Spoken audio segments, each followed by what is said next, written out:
If it's undercovered, underreported, or a waste of time, you can be sure we'll be heard. Nothing is off limits. Welcome to Broad Street Radio.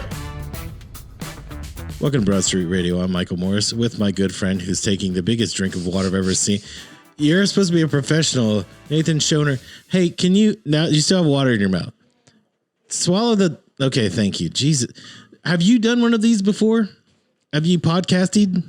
I've been in behind the camera as I still am. Just now I have a mic. Ah, like a fluffer. Listen. You wish. I thought what would be good is you and I recorded a couple of shows where it's just, I went solo on it, right? And I saw you cringing literally for 40 minutes of those. I'd like you to rank those. What show would this be? We're in our 30s or 40s, something like that. Rank those two shows in terms of how quickly you wanted to be crushed and died. Well, let's just say within like 5 minutes, I was falling asleep with my eyes open. Oh, so just a regular work day for you. Yes. Okay. Nate, why don't you tell our audience of three what it is that you do for a living? I help small businesses get traction with video marketing, video training, different types of help within their business in regards to video and or podcasts. I think some of your best work is the casting couch videos that you've done. Why they're with me, I have no idea why, but I thought what would be good today is that we talk conservatively, 9 hours a week about projects, marketing projects, or whatever it might be. Mm-hmm. But nobody's actually seen you. And here's the good part. We're keeping you off camera because we were going to wait until episode 100 to actually reveal your face. Correct? Yeah. But we might have a big disappointment, but it's okay. I know, but if we build this thing up, it's going to be people are like, oh my God, what if he's like Brad Pitt? And they're going to realize you're like, what is less than Brad Pitt? You're like anything other than Brad Pitt. Is that fair? Chatham Tating or whatever his name is. Chatting Tating. That's first of all, that's going to be his name forever. Chatting Tatum is in Deadpool, I think. Ryan Reynolds. I'll go with Ryan Reynolds. No, he's got a nice. No, everybody from now on is Chatting Tatum. Get serious for a minute, man. So here's one of the things we were talking about before we jumped on here, because typically we're talking to people that are small business owners, and we literally don't ask them that much about their business. They just come in here unsuspecting. It's like, hey, we're going to talk about Chernobyl and the good and the bad. And they just kind of look at me like, okay, do I need notes? I'm like, nope, we're starting right now. And the best part is you're like, okay, I need a mic check. And then you hit the button and we go. Is that a fair assessment of how we do this? Yes. Okay. So what I was thinking about is that some of the projects that we work on together, I wanted to talk about the difficulty of getting someone to understand something that does not currently exist that we have to make. So giving them a concept or hearing their, how do I want to explain it? Their Sesame Street explanation of what they want. And you're like, yes, we can do this, but we need this and this and this. And it's like their imagination didn't go far enough. Yeah. And now it stalls out because they don't know what to do. Is that a fair way to say it? Yeah. So explain. Listen, you know what? The best part about you being on here is this is a real fire and ice situation. I'm on fire here because I finally have someone to talk to after 2 weeks. And you're sitting there with like, yes, affirmative. And you don't think I know it. I mean, I'm doing it on purpose. No, if you do this to me when we're on the phone, so it doesn't matter. Nate, is someone dying over there? Yes. Yeah, they're choking. This show is already the best one we've ever done. Instead of calling 911, I'm talking to you. Actually, I believe that you would do that. I think that you'd be like, oh my God, somebody got stabbed. Are you helping? No. I'm going out to my truck. I forgot one of the microphones. So I wanted to talk about, so we work with a couple people together that I brought you in on projects. What is it that the biggest thing that comes from those that you're kind of like, you ever feel like you say yes too fast? Not particularly. Well, let me flip it around because I'm more interested in this. What's the project that somebody goes, hey, we want to do this, and you're just punching them in their larynx because you're like, that, I'm never going to do it. Like, have you ever been asked to do something that you're just like, this is some bullshit? It's not so much the project, it's almost the expectation. I always give the example when I'm having a creative consultation is what I kind of coined that term with talking with a potential client, is they're thinking an Apple commercial for like where they're all they're all dancing, and it's like, can you do this thing where it weaves into different scenes like you're making a movie, and they're like, I have $9 in Starbucks tokens. Yes. And that's the majority. So it's not that there's nothing really that we can't do. It's all based on budget. If there's something specific that they need done and we need specific equipment for it, we've got to rent and or buy it. And that costs money. It costs money if they need to have actors, if they need a larger production, even the smaller things that we can do, drone video, drone photography, this type of stuff, podcasting, it all can be done. But it takes time. It takes logistics. It takes editing time. Graphics takes time. So there's a lot of things that you don't see. You just see the end product. There's a lot of things that come into play. And so a lot of people don't realize that, it's going to cost a little bit, but you get what you pay for in terms of this type of thing. So you can have, and I use this example all the time, different people, two different companies, the exact same type of company. One has time and effort put it into their video. One just goes off of their phone. Yes, the phones have really nice cameras on them now. Your new iPhones, your new Galaxy, Samsung stuff. But do they know how to light properly? Do they have the right audio? What if you got a ring light? Is that the same thing if I got a ring light? Sure, I guess. I'm just kidding. I just see that. I got to buy this ring light because I'm podcasting from my basement. And there's some that, like, if done properly, you do the research and there's tons of training out there. You can learn how to do stuff. You don't need to go to film school. But from a business perspective, because that's who I talk to a lot, are business owners, marketing managers. Thank you. And Michael, who don't have the time to do that. That's what they pay our company for, is our experience, our knowledge, not so much just paying us to actually hit the record button, but they're paying for the expertise of putting something together that they don't need to waste their time. They can focus on their business, growing their business, but also getting marketing assets together to help build their business. Can I ask this question? Because I'm thinking of somebody, and I think this will come right to mind as I'm describing this. Somebody comes to you and wants to do a podcast, and they think that they have something to say. Do you ever, after hearing that person, and you just go, oh, there's absolutely nothing that you have to say that would be entertaining to me, the earth, the sky, you shouldn't do it? Have you ever told somebody they shouldn't do it, or is the client always right? It's a little bit of both, I would say, in there. It's not so much. So I try, and there's times where I've thought, like, this would not be good, but I am a little bit opposite when it comes to you, where I always look in the positive and the good in people, unlike yourself. And are you saying because I dislike every human being that's ever existed that I'm not a good role model for peace, love, and happiness? I mean, your coin a phrase you use almost every week is you wish COVID would win. So yes. Yeah. I'm rooting for the virus still to this day. I was when it started. I will not give up, and I'm rooting for any new virus. You are loyal. We will give you that. But yeah, I'm not going to give up on you. I love you, COVID-19.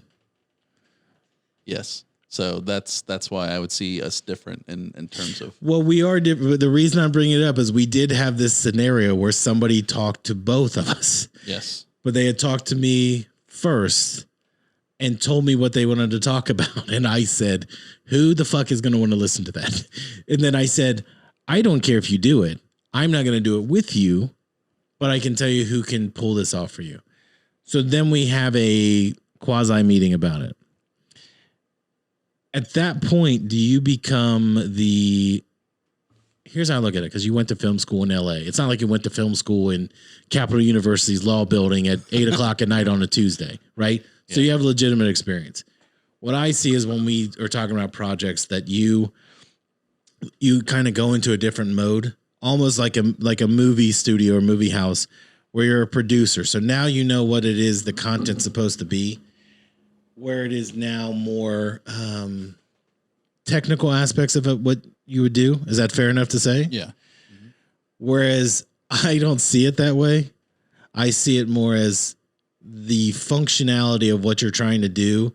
No one's going to care about. Right. Is that, yes. I'm not saying that you don't see that. No, I get what you're saying there. The difference in what my experience is, just because I am not into the content doesn't mean there's not somebody out there. But that's what I like about it. 5 people in the entire world. If they want to do it, if they're passionate about doing it, if they are looking to invest in doing it, I don't have any problem, and we'll do the best, give them the best product that we can give them, just as if it was something I'm very passionate about, working with said company, doing the same best job as well. I do think it's fascinating because there is a difference in, like, I'm a big believer in no one can ever talk about your product better than you can. Mm-hmm. My issue becomes when, and I'm not saying, I've never said I'm good at this, great at this, any of this, right? But I can keep a conversation going. And when somebody's here that I don't know, I can fake like we're friends long enough to get half an hour. Fair to say? Yeah. That's every show, including this one. But what I think is odd is I think in the time that we live in, that everybody sees a Joe Rogan and sees what he's getting, or Barstool Sports or whatever it might be.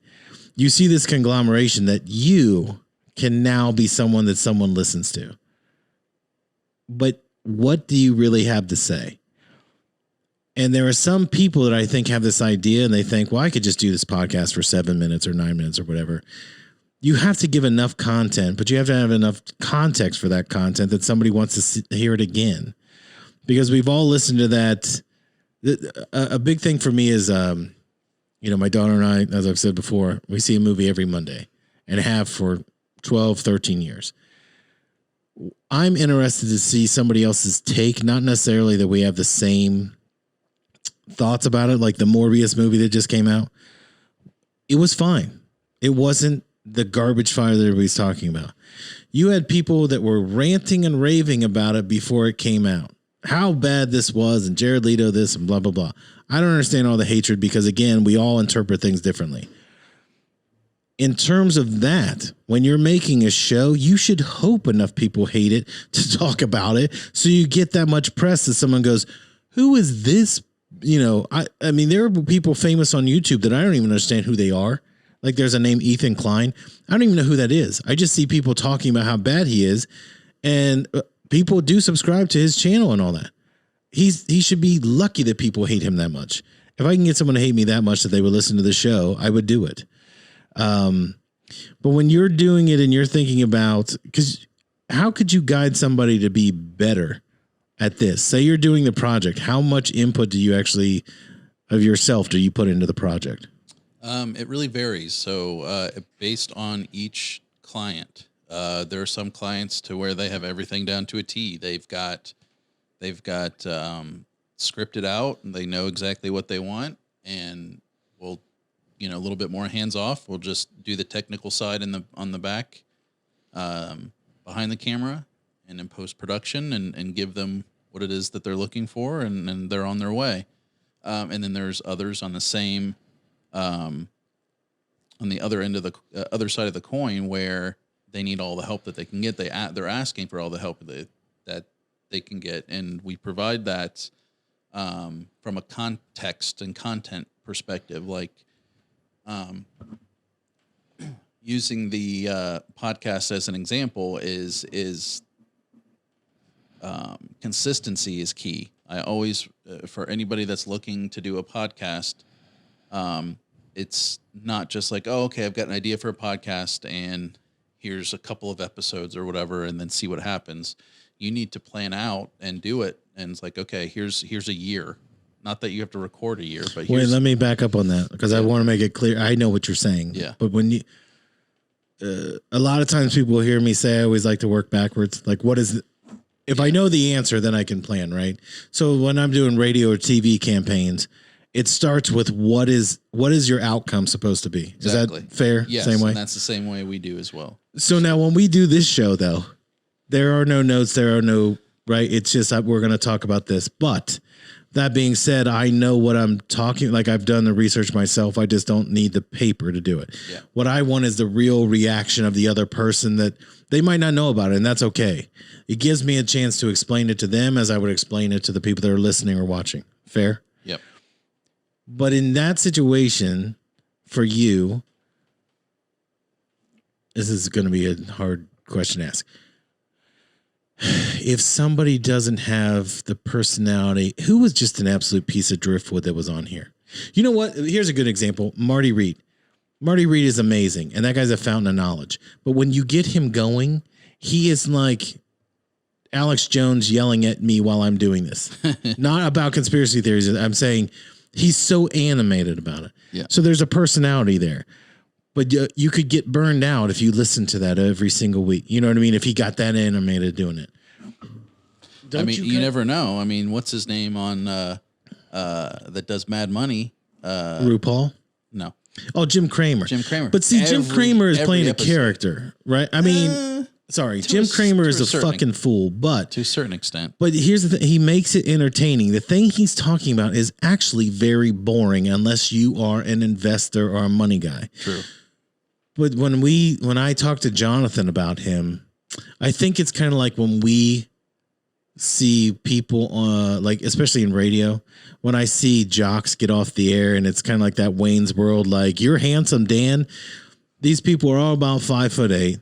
They're all talentless hacks, but they know how to do this one thing if it's set up for them, right? So you're going to play 6 songs in a row. You're going to introduce a break. You're going to do the traffic and all that stuff. But there's not a lot of talent in radio anymore, because if you had any skill, you've done it on your own, right? You followed the Rogan or the Jay Moores where you started your own podcast because the format is open-ended the way you want it, right? But if you don't have that personality, how do you coach someone to give you, I guess, what an audience would want, would participate with, would listen? It's also a dance. So, it takes 2 to tango. So we can do as much as we can on the backside, with the technical side, and give feedback of like, okay, instead of having a dreary voice and just talking like this the entire time, to be more animated, to be more enthusiastic. But if they don't, then, then they won't. There's still maybe an audience. Maybe there's people that just want to hear the content. They don't need to have that personality. And it also takes time too. I mean, your background from radio, so it's not like even when we first started the first episode of Broad Street, you still had that experience being on the mic. I mean, we've talked before, like with some people that have been guests on the show about how I lose my mind when they were off the mic, and the entire time I'm like, get on the microphone, please. When they're on the mic, or if they don't stay on the mic and things like that. I like the swingers. When they like do swinger? that. Okay. Well, yes, that's why I'm going to get married, just so I can go to those clubs. But when somebody, I know what it sounds like when somebody is moving back and forth on the microphone. And when I see it, I know they don't realize they're doing it because it's like an uncomfortable tick, but it's like, you've got to sit still, because if you don't, this is going to sound like so bad. Or at least learn how to come back on mic when you're about ready to talk. But again, that just takes time. Right. It just takes time to learn. But let's talk about, speaking of it's going to take time, we are going to encounter something this week that we're not really sure how this is going to go. Now, in all fairness, when we started Broad Street Radio, there'd be 4 guys on it. Yes. And one was like that clingy ex-girlfriend who just happened to overhear the conversation and said, oh, we're going to do this. And so they were on it. That's not how this started. Yes. Correct? That the original format, We were almost like The View, but four guys weighed less than the collective weight of The View. But it was bad, and we talked about it, and I was furious because it wasn't what I wanted this to be. So then we were able to strip it down and get it to where it's just one-on-one, But we've got a new situation coming up where you don't know the person. I've only met them once, but they are definitely a Spitfire. And I'm concerned that can this work adding another personality that is completely different than the two people that are already doing the show? One of them being me. So it could be complimentary, or it could be the thing that it throws everything out of whack. I think we should kill her. Oh, I thought that's what you were going to say. No. You do that a lot. I'm trying to help you because I feel like you get nervous, and I feel if I say something terrible like that and you say that, we're on the same page. Well, usually we're not. I'm not a very violent person, unlike yourself. That's what a violent person would say. Exactly.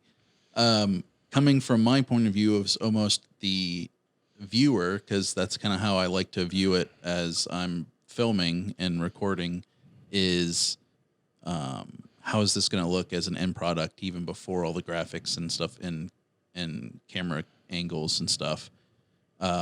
So in this situation that you're referring to, I'm actually looking forward to it. Are you? Yes, I think it's, even if it goes bad in terms of recording, it could still go good and be entertaining, even if it's bad. So it's a Kendra Carter special.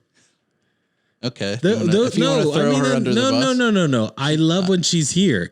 It just becomes, when she's on, she's amazing. When she's off, it's even better because we're never going to get to the topic, but it's still something that I would listen to because I think she's fun. Without trying to be funny, she's funny. Yeah. You know what I mean? She does not give herself enough credit. She's very hilarious. Yeah, that's enough talking about her. Let's talk about me. What I mean is that when usually the case. The old radio talk about yourself. The old radio adage was a dame, a dick, and a dork. Two guys and a girl, because the girl was supposed to be the moral rudder. She was supposed to keep things on track. And the dork would be the one that was kind of like more the host of the show. And then the dick was the one who was kind of causing problems. So it was like those two would bicker back and forth. And then the woman would be able to say, guys, come on, blah, blah, blah, and give it that moral center. I think we might see something different here where I might have to be the moral center. And that's why I think this is amazing, because I like that it spawned. It actually was because she had watched it and listened to it. I thought had she listened to it, she would have put the kibosh on this and said, why are you guys doing this? So what I find fascinating is this can go one of two ways. She branches out and does her own, or she becomes an advocate for it to tell more people about it. I don't think she's going to come on and go, what was that? You know what I mean? I'll never do that again. Yeah. Kind of like this format of this show right now. We should never do this. I got to say, for the first time that we've ever done this, I really had a good time with you doing this. It's sad to say I'm moving on to another producer, but you did really great. You do realize that I'm really the one that runs the show. So you know what you're just like my sock puppet. Do you know what I realized is that if I literally was like, hey, I need to start this show from scratch, you have all the material. I couldn't do it anyway. Exactly. So go right ahead and I'll just find another. I don't like how eager you were to get rid of this show. It'll get better in a week or so. Would you? Okay, here's the question. If I pass away because I don't get vaccinated and you have to take the show over, would you change the format of the show, or would you just prop up my dead body behind it like this plant? Be like a oh shoot, what's that movie? Sunglasses. Oh, Weekend at Bernie's? Yes. Yeah. You're gonna be Bernie. I'll do voiceover. Can we do a what do you call that? The video tribute, like at the Oscars and stuff. Will you put me in there? And then every year we just change the year that we think that I was going to die. Sure. It would be amazing. Like, we should do the open to the show. Show. This is an insight to conversations before. Oh, this is what we do all day long whenever we talk to each other. It just would be amazing if the Broad Street logo was there and it fades to black and it's just like, rest in peace. And then it has the date. And then it shows me just talking to you right now. That would cause a huge buzz where they're like, oh, the poor guy was his last show. We just keep running for a couple weeks. Sure. I feel like you're shitting on my idea right there. Think of the merchandise we could sell. Okay. Okay. Young Nathaniel P. Hawthorne, thank you for being on the show this week. You're listening to Broad Street Radio. We'll see you next week.